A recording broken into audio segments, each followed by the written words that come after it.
Thank you a great deal. आज का ये जो पत्रकार वार्ता है, ये एक बहुत बड़ा खुलासा है। ये दिखाता है कि किस प्रकार हिंदुस्तान के अंदर एक सरगना है, हिंदुस्तान के अंदर एक ऐसा गैंग है जो कहीं ना कहीं भारतवर्ष को ही नीचा दिखाना चाहता है।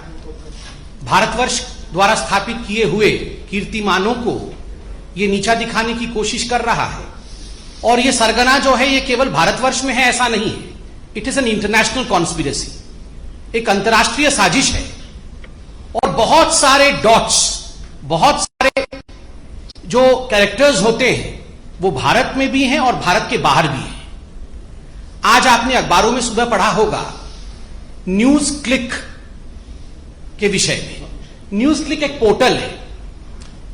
कुछ ऐसे पोर्टल्स हैं हिंदुस्तान में जो मीडिया का चोगा ओढ़ करके मीडिया बनने की कोशिश करती है, मगर वो मीडिया नहीं है।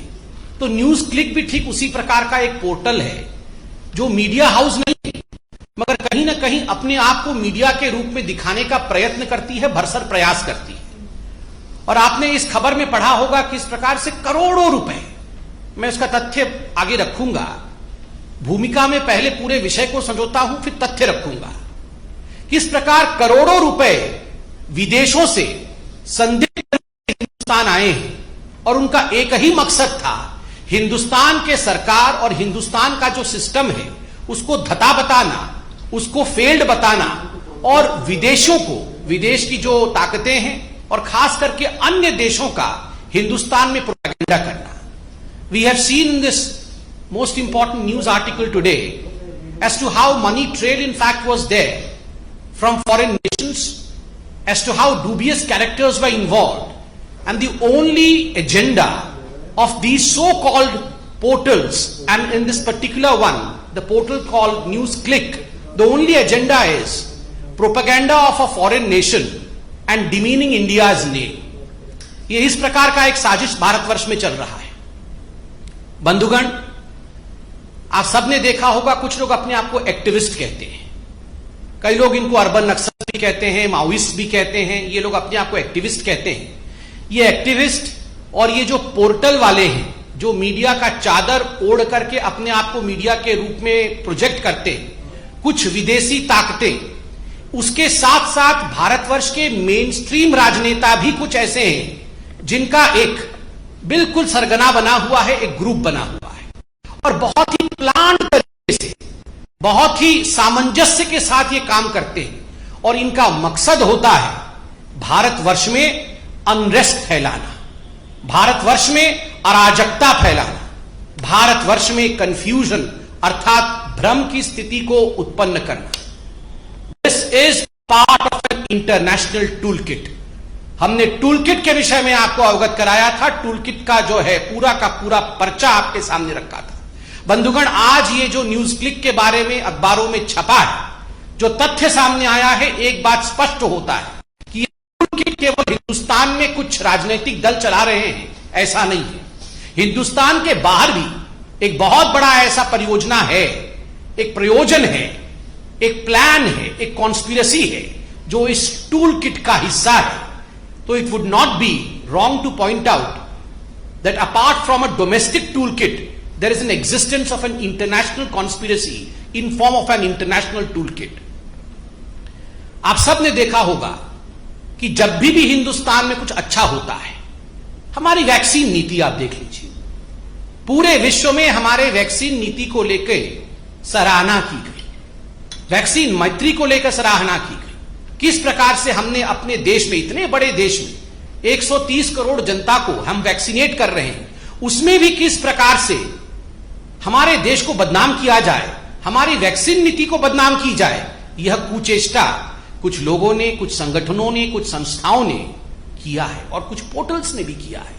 आज समझ में आता है ये किस प्रकार से हो रहा था, फॉरेन फंडिंग के माध्यम से हो रहा था। सेंट्रल विस्टा, ये उदाहरण मैं आपको दे रहा हूं बंधुगण कि किस प्रकार एक सोची समझी साजिश चल रही है। सेंट्रल विस्टा, जिसको लेकर सुप्रीम कोर्ट, हाई कोर्ट, हमारे माननीय कोर्ट ने कहा कि हमें किसी प्रकार की आपत्ति नहीं है, ये बहुत अच्छे प्रोजेक्ट्स हैं, इनको आगे बढ़ने चाहिए, मगर उसके बावजूद जिस प्रकार से कुछ लोगों ने जिद पकड़ करके in a stubborn manner, they went ahead with their agenda of demeaning the Central Vista project. Friends, today we realize it was only because of the fact that foreign funding and foreign conspiracy was playing. Farmer agitation, बंधुगण, प्रधानमंत्री नरेंद्र मोदी और हमारी सरकार farmers को अन्नदाता मानती है और अन्नदाताओं के साथ किसी प्रकार का अन्याय ना हो, इसलिए हम आगे बढ़ते हैं। किंतु इस पवित्र रिश्ते को किस प्रकार से इसमें दरार डाला जाए, इसमें भी साजिश की गई। और आज ये जो न्यूज क्लिक वाला इशू हुआ है, जिसके विषय में अभी मैं संक्षेप में बताऊंगा, ये बात स्पष्ट होता है कि बहुत बड़ी बड़ी ताकतें हिंदुस्तान को कमजोर करने के लिए लगी हुई हैं। यहां कंफ्यूजन, भ्रम और अनरेस्ट अर्थात अराजकता कैसे फैले, इसकी कोशिश हो रही है। जब से प्रधानमंत्री नरेंद्र मोदी हिंदुस्तान के प्रधानमंत्री बने, कहीं ना कहीं हिंदुस्तान में तो ऐसा नेता हैं ही जिनके आंखों में वो खटक रहे हैं, विदेशी ताकतें भी ऐसी हैं जिनकी आंखों में वो खटक रहे हैं। तो एक बहुत बड़े रूप में किस प्रकार से भारतवर्ष के नाम को नीचा किया जाए, किस प्रकार से प्रधानमंत्री नरेंद्र मोदी जी की चेष्टाओं को, जो वो सुचेष्टा कर रहे हैं भारतवर्ष को आगे बढ़ाने के लिए, उसको कैसे कम करके दिखाया जाए, यह सब कोशिश की जा रही है। किंतु मैं आज कह सकता हूं कि जनता जनार्दन है, वो मोदी जी पर विश्वास करती है। आज जो न्यूज क्लिक का पूरा विषय आया है, मैं संक्षेप में आपके सामने कुछ चौंकाने वाले तथ्य रखने वाला। बंधुगण, यूं तो कहते हैं कि न्यूज क्लिक एक साधारण पोर्टल है। देखिए, इस पोर्टल का नाम पीपीके के नाम से, PPK news click studio private limited के नाम से है। इसमें किस प्रकार से बाहरी ताकतें फंड भेज रही थी भारतवर्ष में और किस प्रकार से इन फंड्स को लेकर ये फंड कहां जा रहे थे, किन लोगों को ये फंड दिया जा रहा था, मैं इसका खुलासा अभी करने वाला। ये जो पीपीके कंपनी थी जिसके अंतर्गत न्यूज क्लिक आती है, इन्होंने एफडीआई, फॉरेन डायरेक्ट इन्वेस्टमेंट, विदेशी निवेश को एक्सेप्ट किया, लगभग 10 करोड़ के आसपास, 9.59 करोड़ का। दो मुख्य कंपनियों ने पैसा दिया, जिसका नाम है world wide media holdings LLC और दूसरा है यूएसए का डेलावेयर, जिसका नाम है WWM। इन दोनों ने इसमें मेजर रूप में पैसा इन्फ्यूज किया एफडीआई के रूप में। और ये जो WWM है, इसमें 3 लोग मुख्यतः सम्मिलित थे, वो विदेश के थे। जैसन पेट्शर, नेविली रॉय सिंघम, जो कि श्रीलंका के और उसके बाद अभी अमेरिका में है, और एक तीसरा व्यक्ति है जो एक विदेशी ताकत है और किसी विदेशी देश के फंड को पूरी तरह से हवाला के माध्यम से डाइवर्ट करके किस प्रकार से इसका यूटिलाइजेशन भारतवर्ष में किया जा सके, डूबियस रूट से उन्होंने WWM ने पीपीके अर्थात न्यूज क्लिक को भेजा। बंधुगण, आपको जान के आश्चर्य होगा, ये जो निवेश होता है विदेश से, एफडीआई होती है, उसके लिए आपको एक शेयर वैल्यू दिखाना पड़ेगा कि हां ये जेन्युइन लगे, ये बड़ी कंपनी थी, तभी जाके हमने निवेश किया। कुल मिलाकर 10 रुपए प्रति शेयर का न्यूज क्लिक का वास्तविक जो चरित्र है, वो 10 रुपए प्रति शेयर का उसका ओरिजिनल स्वरूप है। But that was inflated just in order to make NewsClick look as if it was an authentic destination for an FDI. उसको इन्फ्लेट करके 11,510 रुपए का एक शेयर कर दिया गया। अब सोचिए, ये षड्यंत्र में कितने लोग इन्वॉल्व थे और किस प्रकार से ये षड्यंत्र काम कर रहा था। केवल ये 10 करोड़ का जो एफडीआई था, यही नहीं, लगभग 30 crore, to be precise 28.46 crore रुपया ये जो न्यूज है, इसने भिन्न भिन्न एजेंसियों से, विदेशों से रिसीव किया। Justice and Education Fund Inc USA, ऐसी बहुत सारी यूएस के एजेंसीज हैं, कंपनीज हैं, जिनसे इन्होंने लगभग 30 करोड़ रुपए लिए हैं। और ये 30 करोड़ रुपए किस लिए लिए हैं? ये 30 करोड़ रुपए लिए हैं maintenance of people dispatch portal. ये 30 करोड़ रुपए लेके एक पोर्टल है जिसका नाम है पीपल्स डिस्पैच पोर्टल, उसका ये मेंटेनेंस न्यूज क्लिक वाले करें। आप जानते हैं ये जो पीपल्स डिस्पैच पोर्टल है, ये किसका है?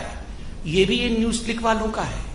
अपने ही पोर्टल को मेंटेन करने के लिए यूएस की कुछ कंपनियां, विदेशी कंपनियां, वो इनको 30 करोड़ रुपए दे रहे हैं और बदले में कहा गया हम आपको एक्सपोर्ट सर्विस देंगे, मतलब हम बहुत बढ़िया मेंटेनेंस करेंगे और आपको बताएंगे कि हमने कैसे मेंटेन किया, हम सर्विस अपना एक्सपोर्ट करेंगे।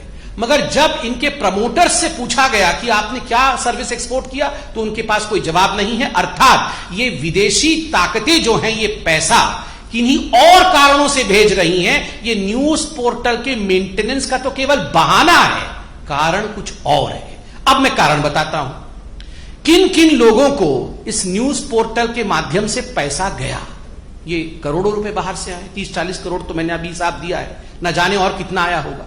अब ये पैसा गया कहां?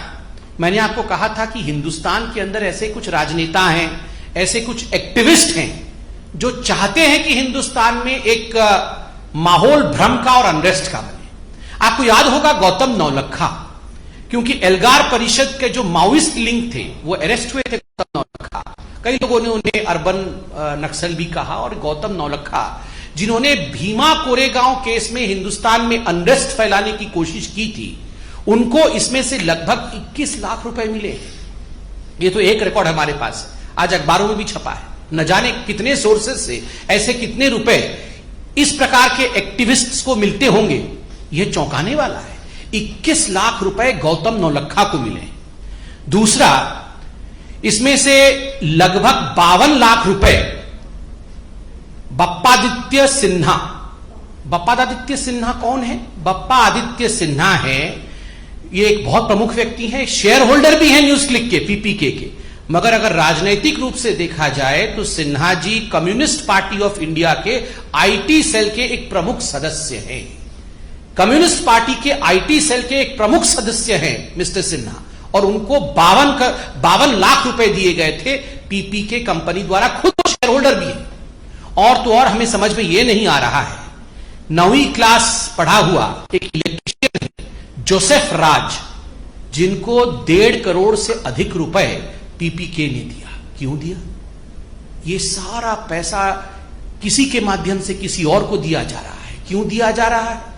देश में भ्रम फैलाने के लिए एक प्राइस टैग है, देश में कंफ्यूजन फैलाने के लिए एक प्राइस टैग है, दूसरे देशों का प्रोपेगेंडा करने के लिए एक प्राइस टैग है, मोदी जी को गाली देने के लिए एक प्राइस टैग है, हमारी सरकार को नीचा दिखाने के लिए एक प्राइस टैग है। असली किसानों के मुद्दे को अगर मोदी जी आगे बढ़ाते हैं, उसको किस प्रकार धता बता दिया जाए, उसके लिए एक प्राइस टैग है। सीएए पे किस प्रकार से रोड जाम कर देना है, अगर आप करने में सक्षम हैं तो एक प्राइस टैग है। जहां भी एंटी इंडिया कोई सेंटीमेंट हो, कोई नैरेटिव हो, उसको आगे बढ़ाने के लिए एक प्राइस टैग है। और यही साजिश विदेशी ताकतों के साथ मिलकर के एंटी इंडिया फोर्सेस कर रही है।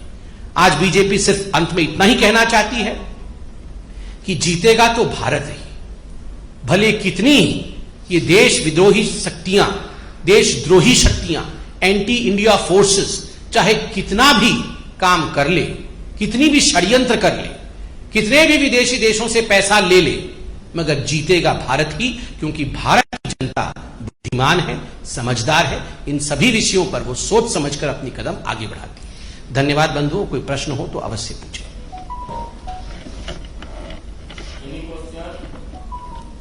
ठीक है।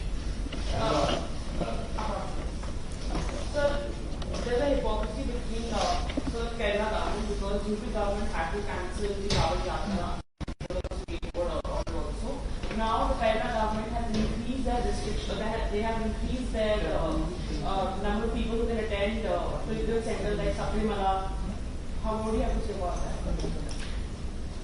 See, as far as COVID is concerned, it is a matter of concern. We all have to follow COVID appropriate behavior. The Prime Minister of the country, the government of the day, the Supreme Court and all other courts have instructed us, have advised us accordingly.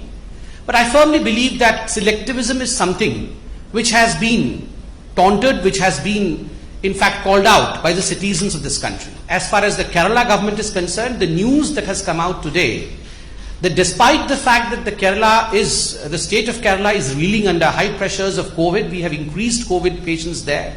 We have to take great many steps to see to it that people do not fall ill.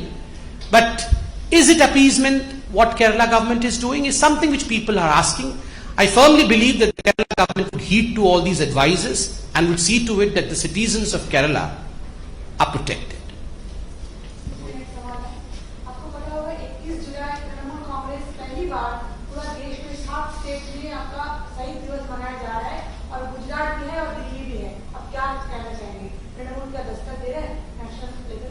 Madam फिर से क्या दिवस? दस्तक दे रहा है national level पे। अच्छा। नहीं, state से बाहर शहीद दिवस मना रहा है, अच्छी बात है। वो एक डेमोक्रेटिक कंट्री है हमारी, कोई भी शहादत को अपनी आंखों को नम कर सकता है शहादत में। मगर जो हमारे कार्यकर्ता शहीद हुए हैं बंगाल में, जिस प्रकार से हजारों लोग बेघर हो गए, जिस प्रकार से हमारे पार्टी के माताओं और बहनों के साथ जो ट्रीटमेंट हुआ है, न जाने कितने लोगों को मार दिया गया है, महिलाओं का बलात्कार हुआ।